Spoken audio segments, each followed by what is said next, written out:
नमस्कार, स्वागत है आपका P7 भारत में और मैं हूं प्रकाश। इस समय भदोही जनपद के ज्ञानपुर थाने पर आप देख सकते हैं जिस तरीके से पीछे हमारे ज्ञानपुर कोतवाली लिखा हुआ है। आपकी सुरक्षा दायित्व तो हमारा सर सलामत सब सलामत। जैसा कि ये कहा गया है, प्रशासन हर किसी को मदद करती है, हर किसी को सहयोग करती है, लेकिन एक वाकया हमारे संज्ञान में ऐसा आया है जिसमें प्रशासन मदद तो कर रही है लेकिन लग नहीं रहा है पक्ष को कि हमारी मदद हो रही है। उन्हें लग रहा है कि विपक्षियों की मदद की जा रही है। पूरा प्रकरण कुछ इस तरीके का है कि कुछ 1.5 महीने पहले एक वाकया हुआ था जिसमें 2 पक्षों में खूनी रंजिश हुई थी और उसमें 1 लोगों की जान भी गई थी, जिसको लेकर के 9 लोगों को अरेस्ट भी किया गया, गैंगस्टर लगाया गया और अभी फिलहाल वो जेल में है। मामला न्यायालय के पास चला गया है, न्यायालय इसको देखेगा क्या करना है क्या नहीं करना है। लेकिन बहरहाल जो लोग बाहर हैं उनके लिए एक नया बवाल खड़ा हो चुका है कि जो लोग बाहर हैं, जो लोग जेल में नहीं हैं, उनके बीवी बच्चे और उनके घर परिवार वाले, उनको घर में नहीं रहने दिया जा रहा है। तो कहते हैं आइए तो तुम लोग घर रहने के लिए आओगे, तुम लोगों को मारा पीटा जाएगा और हम जान से मार डालेंगे, ऐसा परिवारजनों का कहना है। इनके साथ का एक बच्चा, उनके घर का और उनकी परिजन हमारे साथ मौजूद हैं। हम उनसे जानेंगे क्या है पूरा प्रकरण। क्या नाम है आपका? शॉर्ट में बताइए आपकी क्या हुआ पूरा मामला और क्यों आपको नहीं जाने दिया रहा है? सर, ये मामला ज़मीनी विवाद को लेकर था।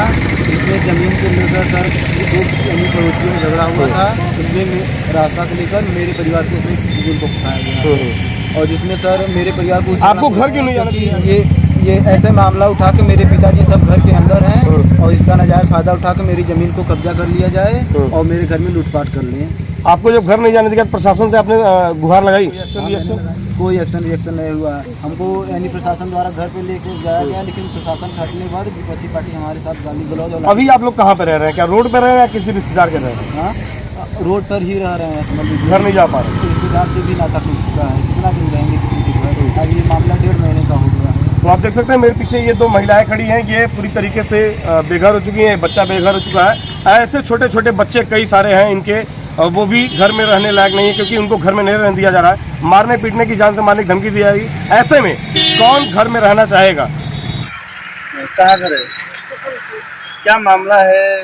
क्या विवाद हुआ था? आप अपने घर में क्यों नहीं रह पा रही हैं? अब अपने घर में 2 पक्षों में मार हुआ था, घर से मार हुआ था।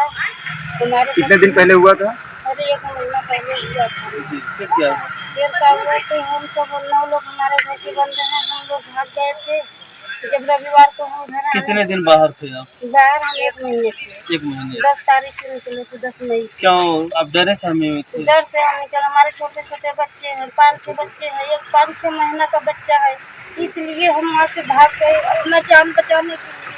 क्यों जान से मारना चाहते? जान से मारने की धमकी दे रहे थे, हम लोग भाग गए। फिर हम रविवार को घर आने की सोचा, घर हम पहुँचे देवरान जेठान 4 जने से, तो वो लोग लाठी लेके त्रिवेणी की मांग की औरत। क्या अभी कुछ दिन पहले पुलिस ले गई है, आप लोगों को पहुंचाई थी? क्या आपने उनके अपने घर पे नहीं पहुंची थी? नहीं, रविवार के हम लोग गए थे लेकिन हमारे घर में हमें शिफ्ट नहीं किया गया। क्यों? क्योंकि पुलिस 2 बैठी थे वहाँ पे, बोली कि तुम एक घर में 4 लोग रहो। एक ही कमरे में 3 परिवार के लोग? 3-4 घर का लोग एक घर में रहो। पुलिस एक कमरे में? पुलिस बोल रही है। तो हम लोग कहे कि कुछ सामान, आधार कार्ड, लड़कियों से मिलने जाएंगे हम लोग निकालने को। जब हमारी बच्ची छोटी छोटी गई, हमारी जेठानी गई, तो उसकी त्रिवेणी की माँ लाठी लेके मारने दौड़ी। फिर सब लोग पछड़ गए। ताई हमारी बच्ची छोटी सी कही कि साहब आप हमारे साथ चलिए, तो वो लोग जा रहे थे तब भी मारने दौड़ाने लगी। तो एक प्लीज हमारे बच्ची के साथ गए घर पे, कुछ आधार कार्ड कागज घर में से निकाल के ले आई।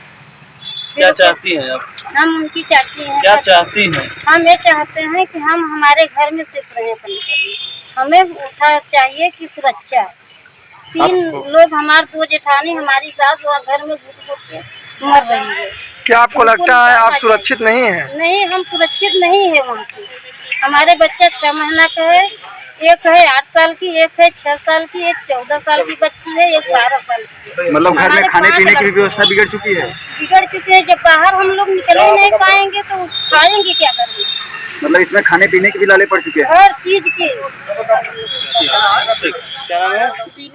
कहाँ घर है आपका? क्या मामला है?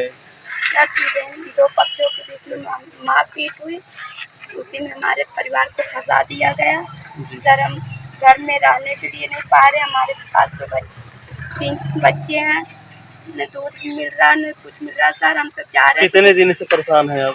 1-1.5 महीने से सब परेशान है। तो क्या आप अपने घर में ही नहीं रह पा रही हैं? नहीं रह पा रहे सर, गोजी डंडे लेकर के मारने के लिए दौड़ा रहे। पता चल रहा है कि 2 सिपाही मिले हैं आपके घर के सामने हैं। सिखा रहे कि अंदर रहो, कोई निकलने नहीं दे रहा। बच्चे बीमार हो जा रहे हैं सर, बताओ लेकर के कैसे रह जाए। यानी आप अपने बच्चों का इलाज भी नहीं करवा पा रही हैं? नहीं, इलाज के लिए भी नहीं निकल पा रहे हैं। डर इतना थोड़ा सा निकलने की कोशिश कर रहे हैं सर, वो सब डंडे गोजी लेकर के मारने। कौन लोग हैं? अखिलेश है, बुआल और पवन नाम का है। ये सब किनके बच्चे हैं? इनके पिता का क्या नाम है? जीत नारायण और सूर्य नारायण का बेटा है। तो लगभग 1.5 महीने से आप परेशान है सर। हमारे क्या चाहती हैं, क्या हमारे को ये रहेगा कि हमारे को घर में शिफ्ट कर दिया जाए, हमारे बच्चे सुरक्षित रहे, हमारे सबको न्याय मिले। जी परिचय बताएं। मेरा नाम लवकुश शुक्ला है, मैं हाई कोर्ट में काउंसिल हूँ। वकील साहब, ये ज्ञानपुर थाने के अंतर्गत एक मामला आया है शुक्ला परिवार का, क्या है पूरा मामला, आप उसमें देखते हैं? एक्चुअली भदोही ज़िले में ज्ञानपुर थाने के अंतर्गत एक गांव आता है शुक्लपुर हरिहरपुर, और वहाँ 2 पड़ोसियों का ज़मीन का पुराना विवाद चल रहा था। उसमें 9 मई को त्रिवेणी शुक्ला के सिस्टर की शादी थी और विपक्षी में मनीष शुक्ला की शादी होकर के उसकी औरत आई थी। दोनों घरों में ज़मीन का पुराना विवाद चल रहा था। इसके पहले भी मारपीट हुई थी 1 महीने पहले। त्रिवेणी शुक्ला वगैरह ने सर्वेश शुक्ला के सिर में गंभीर चोटें कारित की थी। उसमें पुलिस विभाग ने केवल NCR नोट किया, जबकि FIR बाकायदा 307 का होना चाहिए था। सुसंगत धाराओं में नहीं किया। पुलिस के दिल में क्या चल रहा था उसको नहीं बताया जा सकता। उसको कल को हम न्यायालय में प्रश्न उठाएंगे, वो न्यायालय का विषय है, बाहर का विषय नहीं है। 9 मई को फिर दोबारा वारदात रिपीट हुई।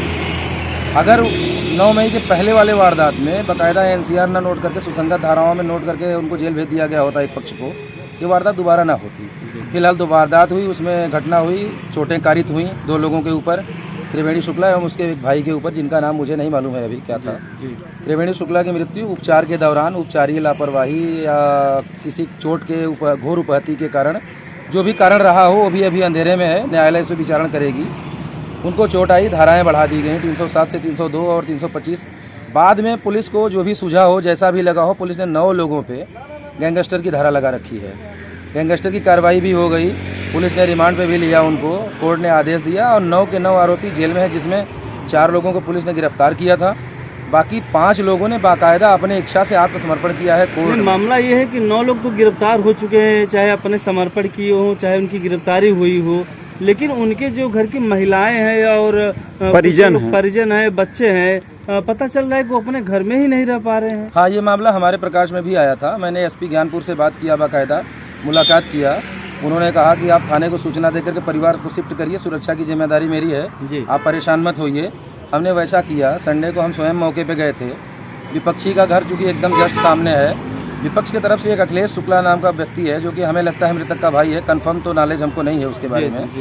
1-2 पुरुष वर्ग के और लोग थे, उनके घर की महिलाएं थी, बाकायदा लाठी डंडा लेके मुझे भी गालियाँ देने लगी कि वकील का काम कोर्ट में है, यहाँ कैसे आ गए, तुमको फूंक देंगे, गाड़ी तुम्हारी तोड़ देंगे, ऐसा करेंगे वैसा करेंगे। वहाँ 2 सिपाही लगाए गए हैं ऑलरेडी सुरक्षा में। उन सिपाहियों ने हमसे कहा कि वकील साहब एक कमरे में महिलाओं को रख देते हैं, कल तक मामला ठंडा हो जाएगा, इनको हम समझा लेंगे, तो आपकी जो क्लाइंट की महिलाएं हैं और बच्चे हैं, इनको हम जो है इनके घर में शिफ्ट करवा देंगे। बदस्तूर उन्होंने केवल मुंह से कहा, ऐसा कुछ क्रियान्वयन नहीं किया। कितने दिन बीत गया है? ये 3रा दिन है आज। एक कमरे में 3 घर की महिलाएं, लगभग 7 महिलाएं हैं, लगभग 13 बच्चे हैं, जिनमें 6 महीने से लेकर के 5 वर्ष के बच्चे शामिल हैं, लड़कियां लड़के सब मिला करके। एक कमरे में कच्चे मकान में शिफ्टेड हैं वो। उनको पानी भी चाहिए तो बाहर नहीं निकल पा रही हैं। एक छोटी बच्ची पानी लाने जा भी रही है, उसको तमाम लिंग भेदी बातों से गाली दिया जा रहा है, जैसे कि आप बर्दाश्त नहीं कर पाएंगे। ये बहुत बड़ा मानवता का हनन हो रहा है। यहाँ पे मानवाधिकार एकदम ख़त्म हो रहा है, मानवीय संवेदनाएं शून्य हो रही हैं। दोबारा एक क्राइम को जन्म दिया जा रहा है। इस तरह से उन महिलाओं को अगर टॉर्चर किया जाता रहा, हमें नहीं लगता कि उसमें से कोई जीवित बचेगा या आत्मसात या आत्महत्या नहीं करेंगे। वो आत्महत्या करने की भी सोच रही हैं। मैंने इसकी सूचना SO साहब को बाई फ़ोन देना चाहा। कल मैं हाई कोर्ट में था अपने काम से, मैंने कॉल किया, उसकी रिकॉर्डिंग मेरे पास है। SO साहब का कहना था वकील साहब आप अनावश्यक भूमिका मत बनाइए, वहाँ कोई दिक्कत नहीं है, कोई प्रॉब्लम नहीं है। मैंने कहा आप मौके पे जाइए, तो वो कह रहे हैं मैंने सिपाहियों से बात कर ली है, मैं मौके पर नहीं जाऊँगा, आप फालतू बात कर रहे हैं। हमको कह रहे हैं कि आप फालतू बात कर रहे हैं। एक अधिवक्ता अगर कोई चीज़ बता रहा है, फ़ोन करके बता रहा है, आम आदमी देखिए कोई भी समस्या हो या तो पत्रकार से बताता है या अधिवक्ता से बताता है। जी हम लोग संवैधानिक लोग हैं, वैधानिक लोग हैं। अगर हम पुलिस को फ़ोन करेंगे तो पुलिस का कहना है कि नहीं आप फालतू भूमिका बना रहे हैं, तो ये कहीं से जायज़ नहीं लगता। और यहाँ पे पुलिस का उदासीन जो बना रह रहे हैं, पुलिस की उदासीनता कहीं न कहीं दूसरे अपराध को जन्म दे रही है। भदोही ज़िले में अभी तो एक अपराध कारित हुआ है, दूसरा अपराध पुलिस के व्यवहार से कहीं कारित ना हो, इसके लिए हम निवेदन कर रहे हैं। विशेषकर हम ये अपना जो बाइट दे रहे हैं आपको, जो अपना वॉइस हम बोल रहे हैं, ये जिलाधिकारी के कानों में ज़रूर जाना चाहिए। जिलाधिकारी एक संवेदनशील व्यक्ति होता है। हमें पूर्ण उम्मीद है, भदोही जिलाधिकारी का नाम हमको नहीं मालूम है, लेकिन जो भी होंगे वो यूपीएससी से आए हुए रहते हैं, वो इस पर कार्यवाही करें। बने रहिए P7 भारत पर। नमस्कार, जय हिंद, जय भारत।